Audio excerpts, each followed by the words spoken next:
Ngayong araw nga ni ay nag-crave kami ng buffalo wings. Napagdesisyonan naming magluto na lang sa bahay dahil sa ang araw nga na ito ay malakas pa rin ang ulan at baha na sa ibang lugar.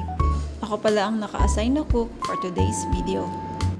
Di nga pala ako magaling na cook pero masarap din naman. Ay, binuhat ang sariling upuan. Usually kasi ang mama at kapatid ko ang nagluluto at masarap silang magluto. Sinigang na isda at dinengdeng ang forte ng mama ko at ang kapatid ko naman ay ang kanyang dinuguan.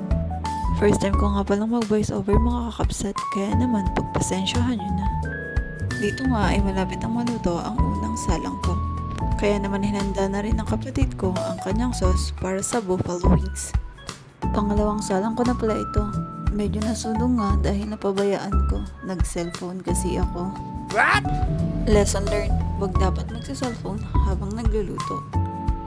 Ready na for coating. Nagtira nga pala kami ng kaunti para sa kasama naming bata.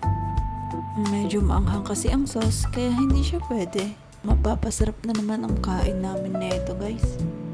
Sauce pa lang, ulam na. Sauce na lang kaya ulamin ko. Char. So ayan, ready na nga guys. Kainan na. Chicken buffalo wings with ginisang chop suey. Sa sala na nga pala kami kumain guys kasi hindi kami kasya sa dining area. Wow! Dito na nga ni nagtatapos ang aming mini vlog. Bye!